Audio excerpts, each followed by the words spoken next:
¿qué le quedó como duda o como aprendizaje de la tarea de esta semana? Sobre el contenido del video, aprendí mucho sobre los tipos de investigación. Pero más que eso, profe, es una duda en cuanto a la investigación-acción. Sí.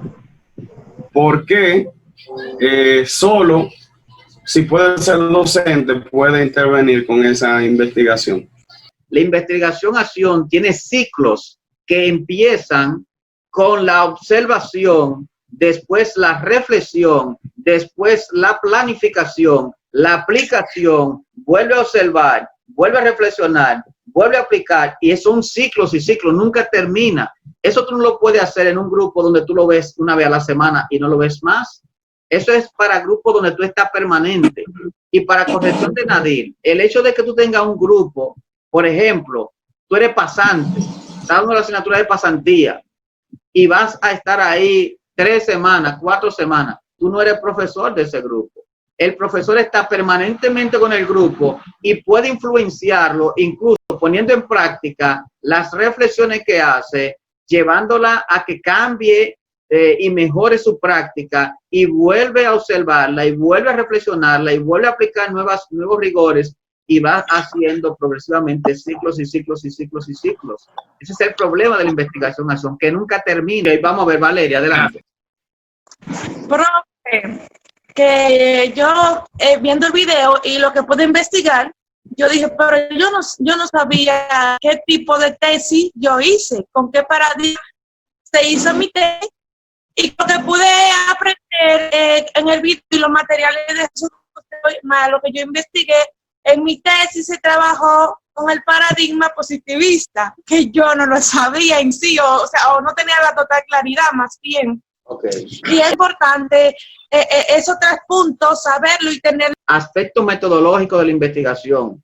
Y si ahí tú dices que estás en el paradigma positivista, pero entonces estás haciendo, dice, el tipo de investigación-acción, tú tienes un problema grave de incoherencia.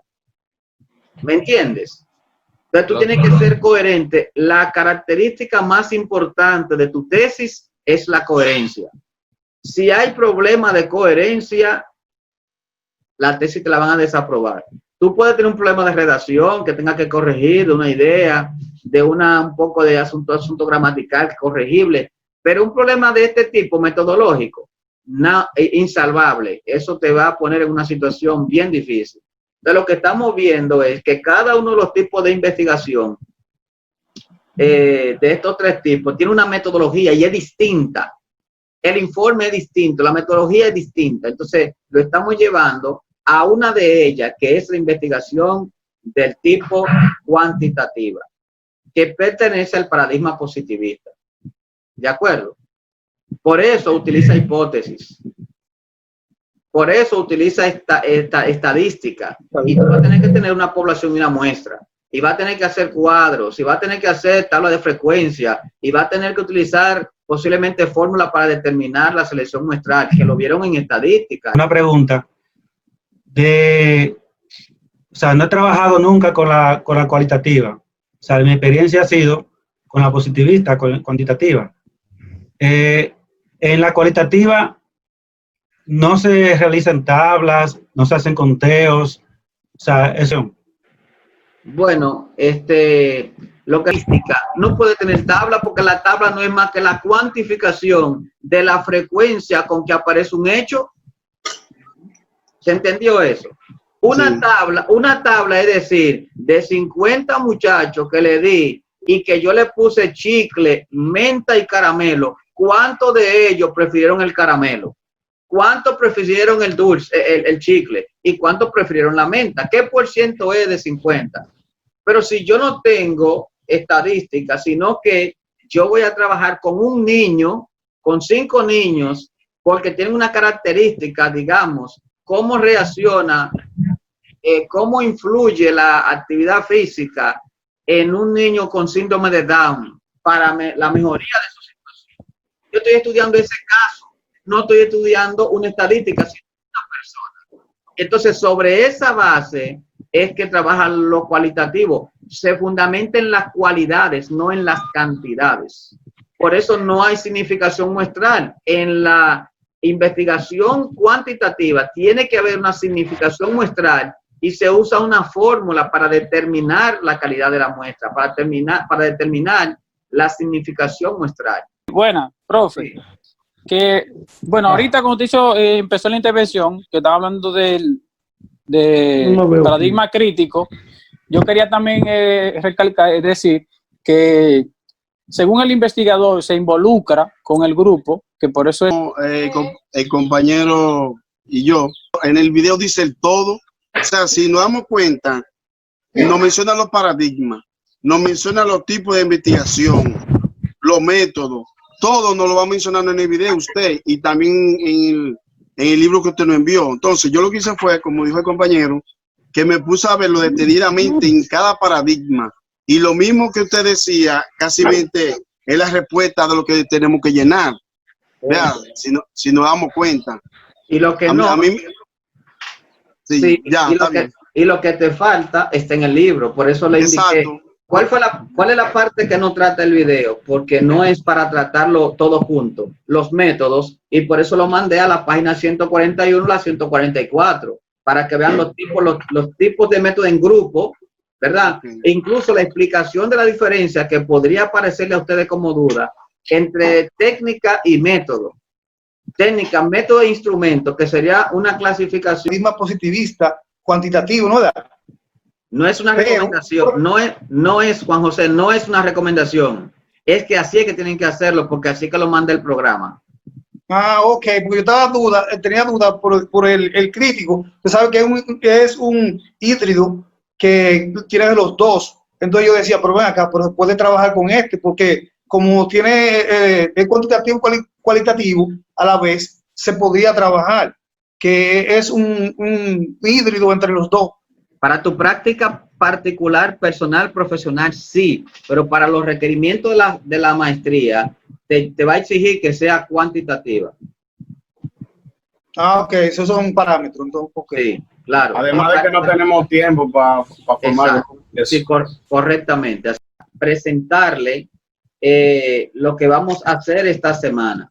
Yo voy a estar corrigiendo esta semana los trabajos que ustedes me enviaron, y hoy vamos a empezar a ver lo que tiene que ver con la primera categoría científica, que es el problema científico. Este problema científico es fundamental. Esta tarde, terminada esta reunión, le voy a habilitar el video y la tarea de ese tema. Es importante que le den seguimiento, porque si no hay problema científico, no hay investigación. Porque lo que se investiga es un problema científico. Pero hay una diferencia entre un problema científico y un problema de la vida cotidiana. ¿Todos ustedes son profesores del sistema? ¿O hay alguno que esté trabajando en otra área que no sea profesor? Yo no estoy trabajando en el área de educación física. Ok. Yo tampoco. Yo por igual, profesor. Hay otro más. Ok. Maestro, yo soy licenciado en contabilidad. Perfecto. Exacto. Pero yo doy clases en una escuela y estoy estudiando la licenciatura en educación física. Efectivamente. Tú ves, entonces son casos diversos. Son cuando llega, encuentra que en ese play hay otro equipo que está en la misma hora y el mismo día entrenando. Tú llamas al entrenador y le dices, pero mire, maestro, yo tengo entrenamiento aquí ahora. No, dice él, no, soy a mí que me toca. Entonces, como ustedes pertenecen a un club que tiene una directiva, ustedes entran a la oficina y van y preguntan. En la oficina, usted va a la oficina y en la oficina confirman que es verdad que el que está mal es él, que a ti es el que te corresponde el play. Entonces él automáticamente van al play, llama a los muchachos, los saca y entra tú con tus muchachos. Pregunta, hubo que hacer, por ejemplo, el COVID de repente llegó y se instauró en todo el mundo. ¿Hay respuesta para resolver el COVID? ¿Hay respuesta? No, porque se está investigando todavía. ¿Por qué se está investigando? Porque no hay una solución. Porque existe un problema. Porque no hay una solución. Es un caso desconocido. Porque desconocido. porque los libros dicen que una gripe se combate de tal manera, pero lo que está pasando no está en los libros. Entonces no hay antecedente de investigación escrito de cómo resolverlo. Es una contradicción entre lo que dicen los libros actualmente y lo que está pasando en la práctica. O, de otra manera, es que está pasando en la práctica algo que ningún libro plantea. Cuando vayan ahora al video y a la práctica. Entonces le voy a compartir este caso y luego vamos a ver la tarea en sí que plantea. ¿Se ve la pantalla? Sí, el problema científico. Sí, profesor. Perfecto. Entonces vamos a seguir. Es decir, que lo que está pasando en la práctica no está escrito en los libros, o que lo que dicen los libros es diferente a lo que está pasando en la práctica. Hay una contradicción. Por lo tanto, tú tienes que citar a algún autor en esa narrativa de ese planteamiento. Tienes que citar a algún autor que evidencie que por el concepto de lo que tú estás investigando, realmente el problema existe. O sea, las evidencias de error que se presentan en la práctica están contradiciendo las teorías de los investigadores o bien de los estudiosos sobre ese tema. Para reforzar esto, en la tarea de esta semana, dentro de la carpeta que se llama Recursos de Aprendizaje, le estoy dejando 3 modelos para el planteamiento de un problema científico, de 3 áreas diferentes, de deporte, de psicomotricidad y del área de educación física. Hay 3 para que usted, sobre la base de uno de esos 3, usted siga el patrón de redacción del problema tuyo. Hay 3.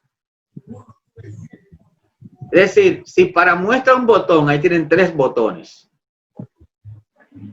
Yo espero que todo el mundo ya esté ubicado cuál es la carpeta a la que me estoy refiriendo, que es la que tiene todos los recursos didácticos. Ahí están los libros, ahí están las tesis, ahí está ahora esta parte para trabajar lo que tiene que ver con el problema científico. La carpeta Recursos de Aprendizaje, hay 3 casos planteados. Seguimos. Si le surge alguna pregunta sobre lo que estoy hablando ahora, usted la hace, pero de lo que estoy hablando ahora. Estos tipos de problemas que se pueden encontrar en la educación física están trabajados en el libro y están trabajados en el video, por lo tanto no me voy a dedicar a ello, a esa clasificación, porque usted lo va a poder ver detenidamente. Voy a ir un poco más hacia adelante para ir a otro aspecto de reforzamiento. Está conectada con los objetivos específicos. Fíjate que la primera pregunta dice, mira la primera pregunta otra vez. La primera pregunta te plantea, ¿cuáles son los referentes teóricos de la psicomotricidad y la coordinación motriz gruesa? Y el objetivo específico 1 te va a decirlo a sí mismo, mira. Sistematizar los referentes teóricos de la psicomotricidad y la coordinación motriz gruesa. ¿Por qué? Porque las preguntas son las que dan origen a los objetivos específicos. No debe haber más de 5 preguntas. Debe ser entre 3 y 5. Yo te recomiendo estas 4. Pueden cambiar si tú tienes la fortaleza para hacerlo, pero para que no te complique, te sugiero que te vayas por ahí, porque ahí están todos los componentes del método científico. En la 1, la teorización. En la 2, la problematización. En la 3 y en la 4 están la comprobación. O sea, esas 4 preguntas cumplen con las etapas del método científico. ¿Qué te parece? O sea, bro, en cualquier investigación, esas son las 4 preguntas que vamos a utilizar siempre. Sí, yo le estoy sugiriendo esas, pero pueden haber otras. Esas no son las únicas preguntas. Lo que usted debe tener en cuenta es que las preguntas que usted vaya a hacer estén enmarcadas en respuesta a las etapas del método científico. Exacto. Le estoy recomendando 3 porque ustedes son nobles en la investigación. Entonces, te estoy sugiriendo esto porque esto va a dar respuesta a tu investigación. Los ejemplos que le puse en la página te van a ayudar también. Esos 3 ejemplos. La fase del método científico son 3. La observan. Problematización, teorización y comprobación. La pregunta científica. La pregunta número 2, situación inicial o situación actual, tiene que ver con la problematización. Y el objetivo específico 2, caracterizar, es la respuesta a esa pregunta 2. En la teorización, la pregunta 1, ¿cuáles son los referentes teóricos? Va a tener respuesta en un objetivo específico 1, sistematizar los referentes teóricos. En la comprobación tenemos la pregunta 3, propuesta, o sea, cuáles elementos deben ser tomados en cuenta, y la 4, qué resultados se obtienen. Entonces va a tener 2 objetivos: elaborar o diseñar esa propuesta y también valorar los resultados que se obtienen. En síntesis, este es un cuadrito resumen. Veamos, ok, estamos aquí. Voy a entrar como estudiante para mostrarle. Déjame poner mi clave.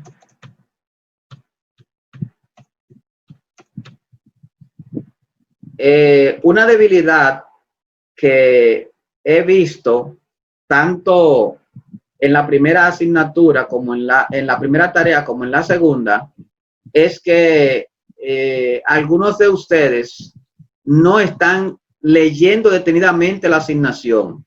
Y yo le pido un tipo de letra y me mandan otro. Le pido un tipo de cuadro y me mandan otro. De redacción, ejemplo o los ejemplos, te dará cuenta cuánta página toma eso. No cambia el formato. Ahí está el tipo de letra, que es Times New Roman. Tamaño 12. Los títulos van en 14 en la tesis. Y ahí están puestos así. Van a doble espacio los párrafos. Van justificados en el lado derecho, en el lado izquierdo con sangría. En el lado derecho no lleva justificado. Tal como hemos estado trabajando hasta... Yo estoy hablando de la tesis. Yo dije, en la tesis... Ah, en la tesis, ya. Los títulos van en 14 y negrita. Ya. Los títulos. En la Me tesis. confundí ahí. Y que para este trabajo de ahora, que es el capítulo 1 de tu tesis, y tú lo verás cuando veas los ejemplos, este es el capítulo 1 de tu tesis, va con esas especificaciones que están en los ejemplos, no lo cambien. Sí. La parte de diseño no la cambien, ni el tipo de letra, ni el tamaño de letra, ni los espacios entre líneas, solamente pongan los contenidos. Bueno, pues entonces voy a abrir aquí.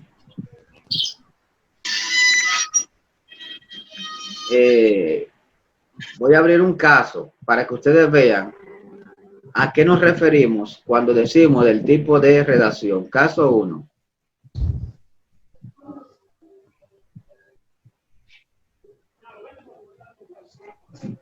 Te va a pedir, si lo va a trabajar, te va a pedir que lo descargue.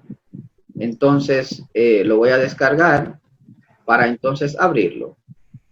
Está en Word. Yo no creo que aquí tengan dificultad porque en este caso el documento es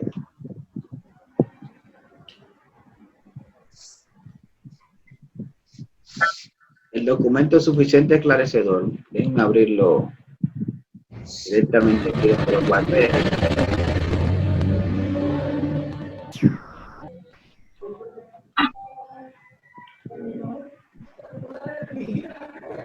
Para que ustedes vean cuando hablamos de la estructura, cómo es que debe estar estructurado en la redacción.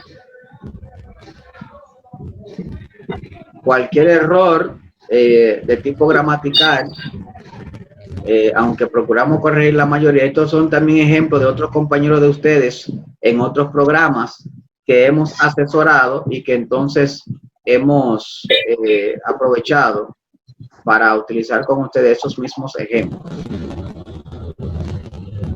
poner esto.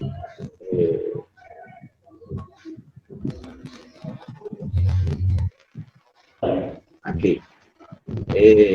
Un momentito, déjenme darle más espacio.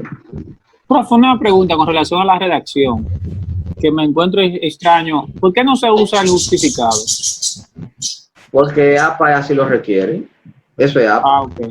Ah, ok. Es un requerimiento. APA sexta edición, usted lo puede descargar. En el libro está eso también, en el manual, en el libro de educación de metodología de la educación física, está ahí. Dice, para dar respuesta a la pregunta científica, al problema científico, producir todo. Y luego los objetivos específicos, sistematizar los referentes teóricos, determinar la situación o caracterizar, es lo mismo. Y así va. Luego la justificación, que no es más que decir, ¿por qué es importante tu investigación? ¿A quién beneficia? ¿A quién afecta? Si el problema no se resuelve, ¿qué puede pasar? Si se aplica, ¿qué puede pasar? ¿Verdad? Si se aplican recomendaciones. Luego está las variables, ¿verdad? Las variables, fíjate que aquí hay un cuadro muy parecido al cuadro sin marco teórico, que es el segundo capítulo de la investigación, cómo se construye el marco teórico. Y la última sesión vamos a ver cómo se construye el capítulo 3, que son los aspectos metodológicos, que ya hemos hablado. Ahí está el tipo de paradigma, el tipo de investigación, los métodos que se usan y toda esa parte que vamos a ir viendo poco a poco. O sea que al terminar la asignatura, usted va a tener a la mano todo lo referente a el anteproyecto. Ya le dije, este es el anteproyecto. El anteproyecto es el 60% de la tesis. La tesis tiene 5 capítulos y estamos haciendo 3 de ellos. Que dentro de la línea de investigación, sí. El tema que a mí es el diseño y desarrollo de infraestructuras. O sea, que está fuera del contexto de la escuela. Bueno, pero es que la maestría no tiene que ver, con la construcción. Si tú me dices a mí... Está aquí en la línea.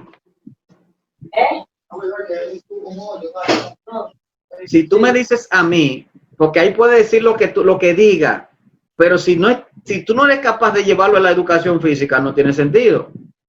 Porque no es una maestría en diseño de construcción, ni en arquitectura, no, es una maestría en gestión de la educación física. Entonces yo puedo investigar, usted puede irse por la línea que sea que usted decida, pero usted tiene que estudiar en el área donde usted es especialista, usted tiene que investigar donde usted tiene conocimiento, donde puede tener bibliografía. ¿Tú eres médico? No. José Rafael, ¿tú eres ingeniero? Estudié arquitectura. Bueno, pero ¿tú eres profesor de educación física o qué? Soy profesor de educación física, pero o sea, yo creo que en una investigación se consiguen las fuentes, aunque usted no se dedique a eso. Tú no estás investigando un tema, es un problema científico. ¿Existe el problema científico? Si existe el problema científico, si existe. Óigame, si existe el problema científico, es sujeto de investigación, pero no es un poema que vamos a hacer, ni es el capricho, el deseo mío, no es un proyecto de que como a mí me gustaría ver la escuela, no, es una investigación de campo dirigida a darle respuesta a un problema científico. Busquen, señores, temas de educación física que estén dirigidos a la psicomotricidad, al deporte, a la recreación, a los juegos, a la gimnasia, a la didáctica de la enseñanza, a la evaluación de la enseñanza, a las situaciones de aprendizaje. Busquen áreas, no se compliquen la vida, busquen áreas que les resulte cómoda. Usted hizo una licenciatura en educación física, métase ahí, en uno de esos componentes que usted vio, en algunos que estamos viendo aquí. El acompañamiento pedagógico es un área de investigación. El trabajo de evaluación a nivel de distrito, a nivel de escuela, a nivel de las concentraciones deportivas, las áreas deportivas. Si tú me dices que tú vas a hacer un planteamiento infraestructural de cancha modelo para trabajar en educación física a bajo costo, que son susceptibles de poder darle respuesta en la comunidad, bueno, pues a una propuesta, una investigación a ver si eso es necesario, si hay las condiciones para eso. Pero lo importante es ese aspecto. Cualquier pregunta o duda, no la hagan sin antes ver el video y revisar el libro.